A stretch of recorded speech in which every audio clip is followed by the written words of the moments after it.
Entrou. E aí, tudo bem? E Seja aí, Luca, bem-vindo. tudo bem? Como é que você tá? Tudo, tô ótimo. Primeiramente, muito obrigado por ter aceitado o convite. Uma honra estar entrevistando vocês, no caso você. Ah, que isso, É, prazer é todo meu. Obrigado você. cara, acabei me embolando com o texto. Como é que eu troquei crua por cura? Mas vamos lá, começamos bem. Hum. Como a gente estava falando agora, vocês estão lançando o EP Inevitável, né, 2023, que marca uma etapa significativa para a Sound Bullet, né? Como surgiu a ideia desse projeto e qual seria essa nova marca? Cara, na verdade, a gente sempre teve vontade de fazer assim, um álbum ao vivo, ou pelo menos um registro, né? É claro que a gente tem outros registros ao vivo, assim, de gravar todo mundo junto no estúdio, né? Algumas live sessions e tudo, mas um show.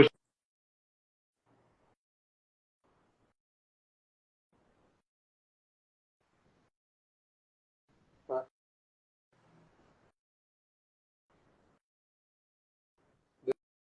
Deu alguma falha.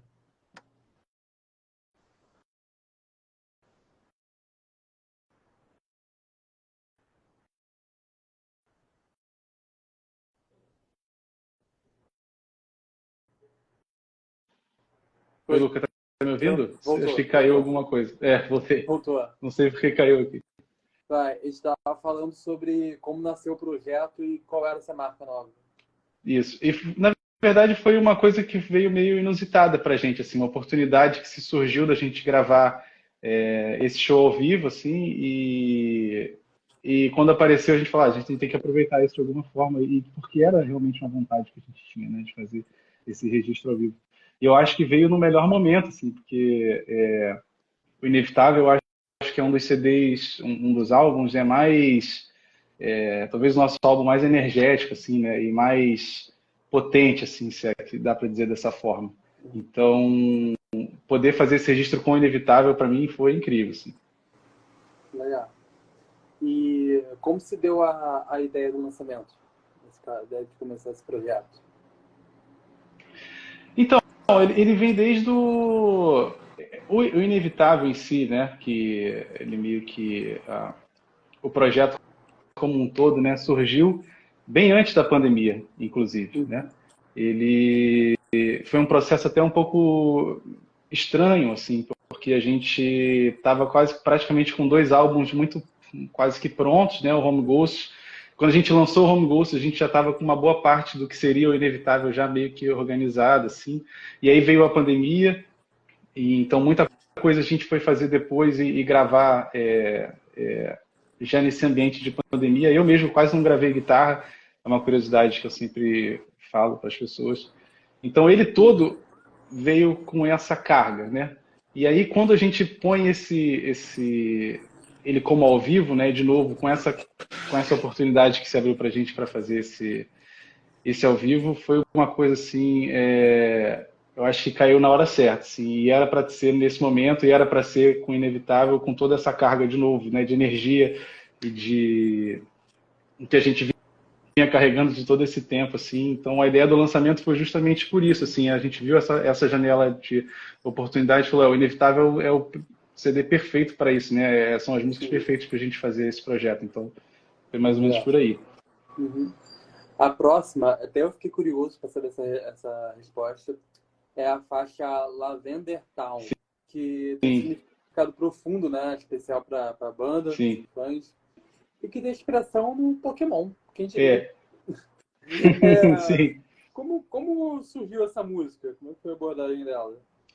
É engraçado porque ela é realmente talvez uma das músicas mais sensíveis no sentido de temática, né? Ela é muito na cara assim o que ela está dizendo, né? Que ela fala de saudade, fala de você viver num ambiente onde você não se reconhece mais e aí a gente pode entrar com várias coisas, né? E aí a gente puxa um pouco do que a gente vinha trazendo no Home Ghosts, né? Que é quase e aí o Taki, que essa letra é dele, né? Ele puxa muito bem isso, que é trazer essa imagem de uma cidade abandonada, de uma casa mal assombrada, né, de volta, aproveitando esse conceito que a gente tinha do último disco, E quando a gente olhou para tudo isso, a gente pensou, cara, o que que representa, né, essa casa mal assombrada, essa cidade abandonada e esse clima de esse clima pesado, né? Porque a música vem para cima, mas ela passa uma coisa meio pesada, assim, né? Um sentimento Uhum. mais profundo. E aí a gente lembrou logo do Pokémon, porque tem uma cidade, né, dos primeiros jogos, quem jogou sabe que é uma cidade mal assombrada, né? E você é legal que você já chega, já tem uma música, uma temática, ela é mais escura, mas se ela tem uma na época do Game Boy Color ainda tinha uma coloração que ela mudava ali na cidade, era bem e aí veio pra gente assim, na verdade, foi a música que veio e aí a gente lembrou direto logo do Pokémon, foi uma das Uhum. inspirações assim de lembrança, né? Sim. Bem nostálgica também, né? Nesse Sim, caso, sim. aproveitando agora para falar um pouco, como é que surgiu a Sound Ballad? Como é que vocês se conheceram? Como a música chegou na vida de vocês? Olha, a gente tem muito tempo junto. A gente começou como projeto Sound Bullet, né? Na verdade, ele começou em 2009. Até um Aham. pouquinho antes disso, né? Mas a gente considera 2009 o nosso primeiro show. Que, na verdade, foi uma ideia minha com o nosso primeiro guitarrista, que a gente queria fazer algo nosso, assim, que tivesse a nossa cara, ou que fossem as nossas músicas, pelo menos. A gente nem sabia que cara a gente ia querer ter, na verdade, né? E eu conheci o Fred, que eu estudei com ele, acabei chamando ele porque eu já conhecia ele de outras bandas também, já gostava dele tocando e tudo. E aí o projeto surgiu daí, né, em 2009. Foi mal bem uma reunião de amigos assim que a gente foi fazendo e foi ficando cada vez mais importante na nossa vida, assim, Sim. e que a gente veio trazendo até hoje. Uhum. Se tivesse que escolher um momento mais marcante, você saberia qual que foi? Olha, eu acho que um dos mais legais foi o show em Portugal, no Nós Alive, assim, que foi uma experiência assim, como show é uma coisa que a gente já está acostumado a fazer, assim, no sentido Uhum. que a gente está ali para tocar as nossas músicas, né? Uma coisa que a gente faz e uma coisa legal que eu acho que a gente faz e aí não é só a gente, né? Eu acho que a questão da banda como um todo, né? De bandas em geral, né? A gente leva justamente esse sentimento que a gente tem no ensaio, assim, e tenta levar isso para as pessoas. É claro que cada vez quanto mais pessoas, a sensação é diferente. Mas de qualquer forma, então o show assim a gente já estava legal, já estava ensaiado, as pessoas sabiam o que esperar da gente assim, de certa Uhum. forma, né? Quem já nos conhecia de um certo ponto. Sim. Mas estar lá naquele ambiente assim, que é um festival assim enorme, eu não sei nem se a gente consegue fazer paralelos assim, talvez o Nossa Live ele é um festival de verão que acontece na Europa, né, junto com outros que acontecem em outros países. Isso acontece em Portugal e ele é como se fosse um Lollapalooza, assim, se for pensar em curadoria, Sim. né, em relação às bandas que estão presentes, assim. Então a gente estava num segundo palco de um Lollapalooza, por exemplo, né, é Uhum. basicamente isso. E esse sentimento, assim, para a gente como você sentir que você alcançou um lugar legal, assim, e isso realmente foi um sentimento muito marcante, assim, pra gente, com certeza. Talvez tem muitos momentos legais, assim, que Uhum. nem são tão grandes quanto esse, mas esse tá guardado na memória, assim, pra sempre. E o público de Portugal é forte também? Bem Cara, receptivo? foi muito legal, foi bem receptivo, mais do que eu esperava até, na verdade. Não porque, assim, a gente não sabia exatamente, a gente sabia que a gente tinha algumas pessoas que ouviam lá, claro que a gente acompanha, por exemplo, alguns. Esqueci a palavra, mas acompanha as pessoas que escutam a gente no Spotify, sabe de onde os analytics Estatísticas, todos, a né? gente. Isso, as estatísticas, obrigado. Eu tinha esquecido, a palavra me fugiu. A gente acompanha tudo, a gente sabia que tinha gente que ouvia a gente em Portugal, mas que não sabia quem que ia estar ali para ouvir a gente, né? E Sim. era um show super cedo, assim. Então, o que era muito legal é que as pessoas iam entrando para o festival e o palco era logo assim na entrada. Então, em vez Uhum. das pessoas passarem e ir direto para o principal, ou passarem e ir comprar cerveja, a gente via Eles, que as pessoas eles pararam ali pra. entravam e paravam para ouvir. Viam que estava tendo show, gostavam e paravam para ficar ali. Então, é engraçado que tem esse show no YouTube, né, no nosso YouTube, tem ele na íntegra, né? E você vê que no começo tem uma quantidade de pessoas e no final já está muito mais cheio, assim, porque as pessoas realmente pararam para ouvir ele e gostando, as pessoas curtindo o show. Então, para a gente foi muito legal, assim, essa recepção. Bacana. E a transformação, né, que esse álbum trouxe, né, que é a transformação de um show intenso, né, Sim. em um registro ao vivo, né, é uma outra experiência para os ouvintes também. Como foi a adaptação de vocês para esse novo formato? Uhum. Isso é engraçado, né? Porque a gente, quando a gente pensa música, e aí então vai um pouco junto com a resposta que eu dei mais cedo, né? Normalmente, o nosso processo, a gente pensa a música nela no ao vivo. Então, ela surge, muitas vezes, entre nós quatro, nós cinco, no estúdio. Assim. Então, é como Sim. se fosse, no estúdio que eu digo, ensaiando, né? Então, não é uma coisa que a gente pensa assim, eu acho que aqui ia ser uma guitarra legal, que aqui ia ter uma melodia legal. Não, a gente costuma criar a música ela como um todo, assim, e ela quase que soa realmente como seria no ao vivo. E esse processo desse disco foi diferente, né, por causa do todo o contexto da pandemia, das gravações e tudo. Então, trazer ele para esse formato ao vivo foi um desafio, assim, da gente escolher exatamente o que levar até de instrumentação e de arranjo mesmo, né, para o ao vivo, que era já uma coisa diferente do que se fazia. Foi um processo diferente, foi desafiador, assim. De novo, que eu tinha comentado, né, por causa de todo esse processo, o TAC gravou praticamente todas as guitarras, assim. Então, trazer isso de novo para duas guitarras, para esse ambiente, assim, foi um processo. Mas eu acho que a gente acertou. Foi bem legal. Assim. Você falou agora que elas já nascem praticamente como se fosse ao vivo, né, nesse caso. Isso.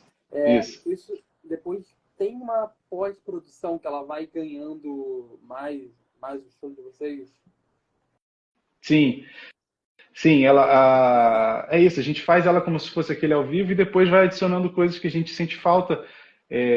Claro, para o ambiente do disco, né, que você tem muito mais liberdade, a gente tem músicas que a gente já gravou, por exemplo, que tem umas 7, 8 guitarras, o que é até comum em diversos estilos, assim, e a gente costuma aproveitar muito isso também, né? Legal.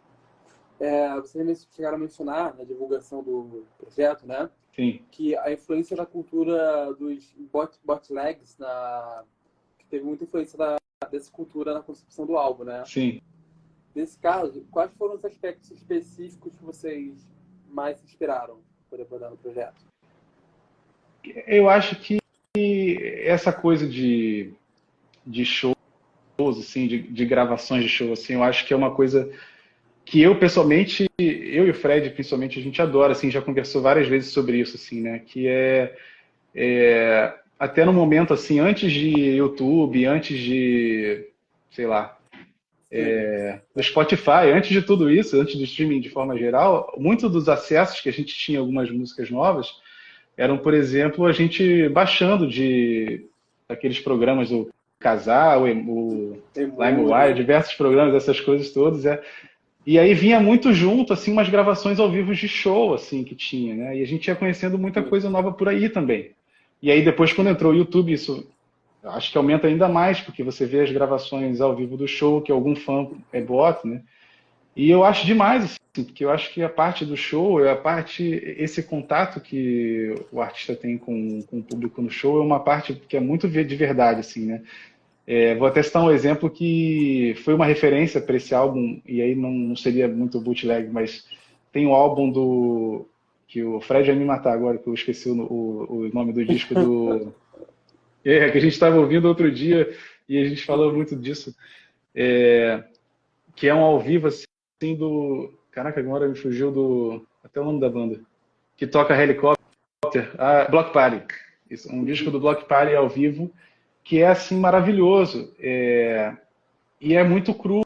As coisas praticamente têm o tratamento que elas tiveram... É claro, sempre dá uma ajeitada, mas elas têm um tratamento muito parecido com da experiência que as pessoas tiveram no show, né?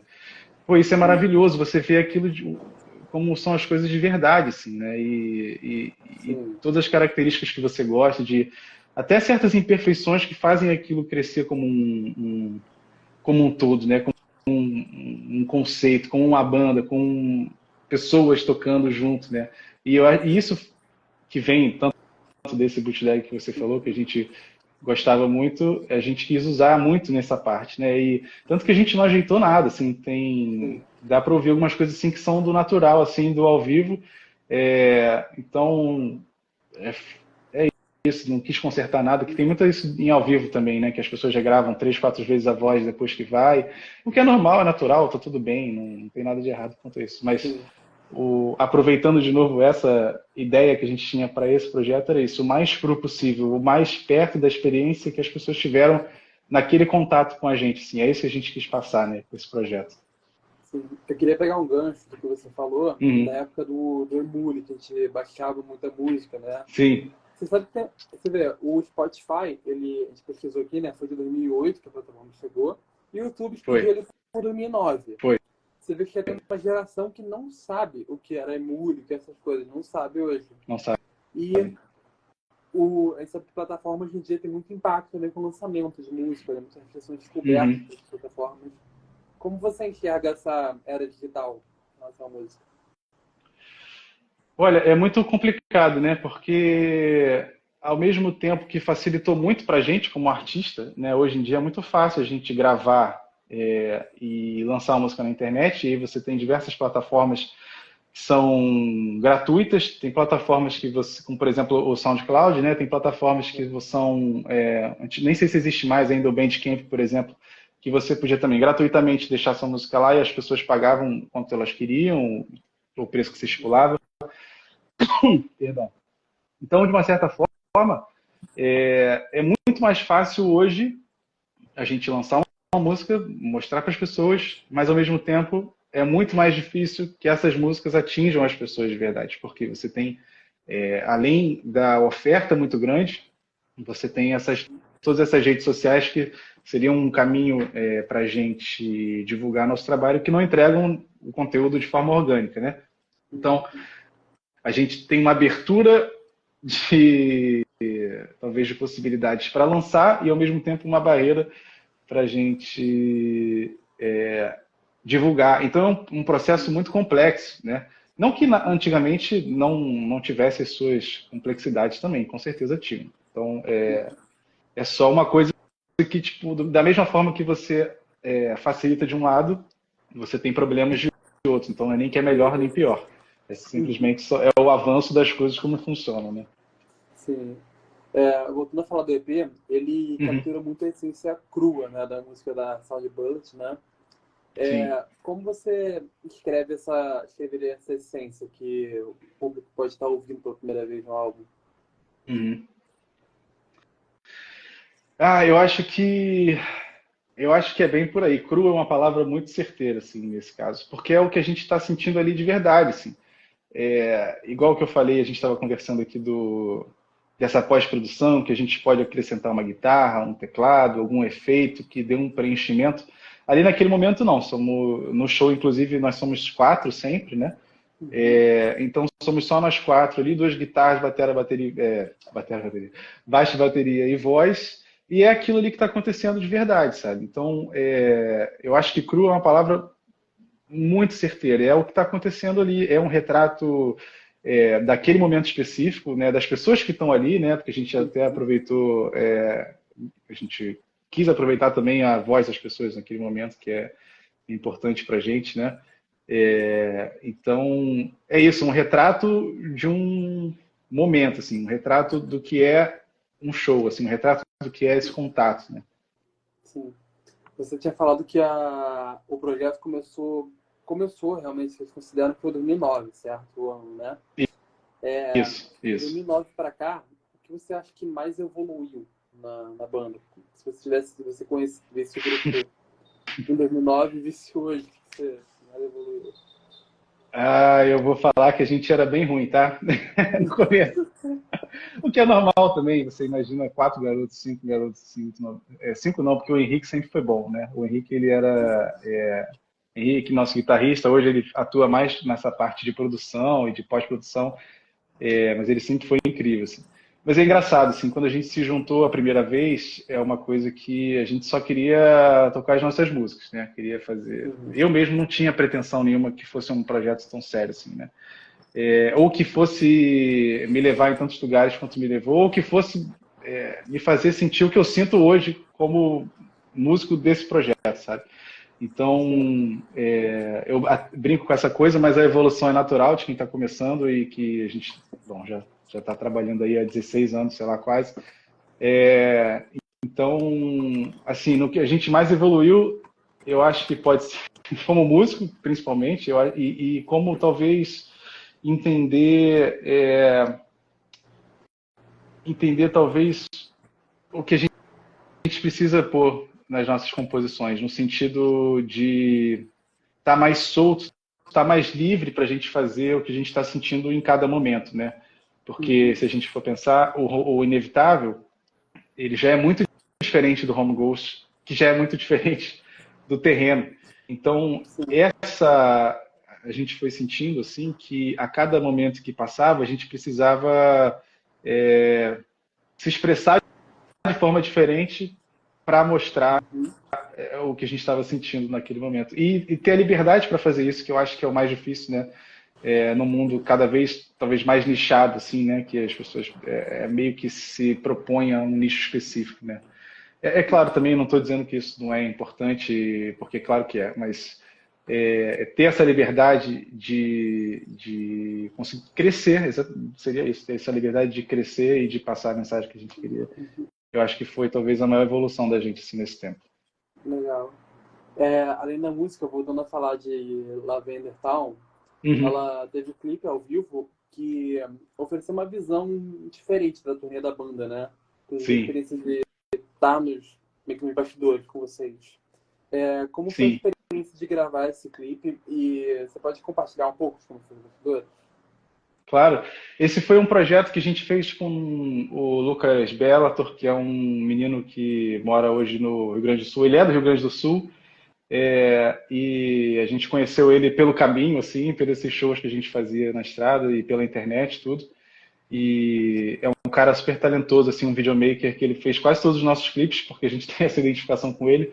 Então, esse clipe específico, o que a gente fez? A gente chamou ele para passar uma semana aqui e acompanhar, assim, uma semana nossa aqui no Rio, né? E aí, nesse intervalo de gravações, de show, não sei o quê, e mandou vários vídeos que a gente fez para ele, né? E a gente, como é amigo, assim, eu acho que ele conseguiu captar o melhor, assim, da gente, porque isso é uma coisa que eu gosto muito de mostrar, assim, que é como a gente se sente junto, né?